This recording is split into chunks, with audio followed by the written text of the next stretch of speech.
Green Revolution again. We are hiking in Malibu area. We're here with Seal and his brother, Brett. Yeah. And we're all brothers. All brothers. We're all, exactly. Alex. We're all brothers. So, and I'm really grateful for this opportunity. And basically, we want to ask you, Seal and Brett, why is it critical, or do you think it's critical that humanity needs to thrive with nature? People profit planet style, and what actions can we take as a society to make sure that we have a planet that's able to thrive for generations to come? Well, I'll start with the basics, which is we don't have a choice.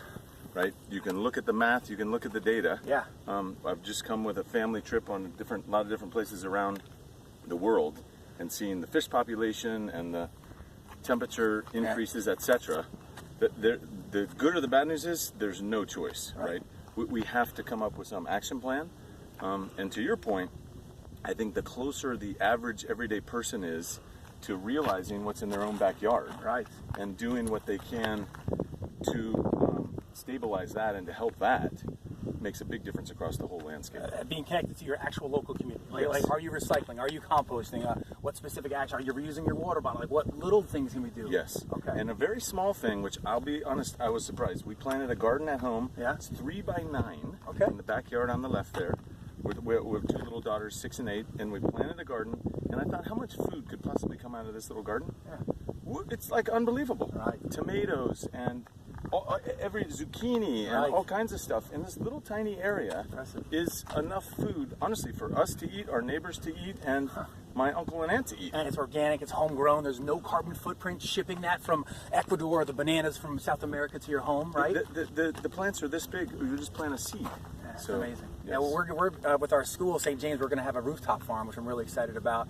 And our ideal is to make it this thriving rooftop farm where the students learn where their food comes from, and they get to give it back to the community, to the homeless shelter that we run as well. So, yeah. Yeah, just to echo what Brett said, my brother Brett said so eloquently, right?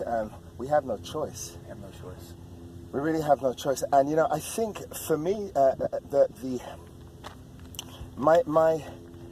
the mission statement that has been resonating with me a lot recently is this thing of connection and this thing of dialogue and of having, let me stop my watch. Yeah. Right. Electronics are taking over Yeah, the world. yeah. That's a whole, that's the next episode. Right. Which brings me... Right. But connection and dialogue, right? Connection and dialogue. And I think we live in the age of machinery. We live in the age of technology. And the one thing I have learned, and I'm sure my brother Brett will attest to, is you cannot fight technology. You cannot fight it. It's moving at an alarmingly rapid pace. Right? And it's part of our evolution. And those of us who have kids will appreciate and understand that. Like, we can't stop them. Right? You have to embrace it, right? You have to embrace it. Yeah. But then the key to that, because what in actual fact is happening, is the further we advance in technology, to your point, the further away from nature, from our environment, the less connected. Right, so disconnected. You don't know where your food comes from. You don't really know where your electricity comes from. Even if you have a plug-in hybrid, are you plugging it into a source that is eco-friendly? Is it solar? Is it wind? Is it geothermal? Or is it still dirty fossil fuels or dangerous, nuclear? Right. We're not doing this. Right. We're not doing this enough. Right. We're not allowing for this dialogue to happen. We don't know each other from Adam, but now we do. All 4 of us, right? We all know that we're like-minded individuals. Otherwise, we wouldn't be having this conversation. So for me, the key is balance. It's with everything. It's like we have to embrace the technology. We have to embrace our future. Brett is very much involved. I mean, he's too modest, but he won't tell you. But he's very much involved in technology.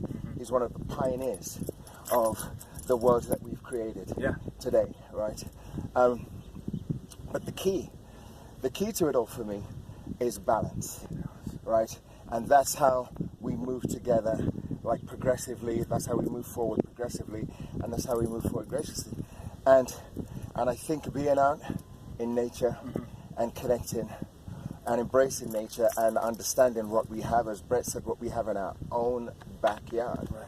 That balance, as well as embracing this technology. So I'm happy you stopped us. Yeah, thanks Or for I'm stopping and saying happy hi to, you know, this is just came and said hi to us. Really appreciate your time, Seal and Brett. It's awesome. Awesome. Yeah, thank you. Yeah. And thanks for being so open. Yeah, thanks for what you're doing. You know, subscribe to Green Revolution, subscribe to Stay Alive. This is Seal That's and Brett. right. We're in LA, and you know, you can make a difference. Take that action, plant a tree. Seal, Brett, and Emmy, our photographer. So thank you so much for your time, and appreciate what you do. Thank you. Yeah, Thank you.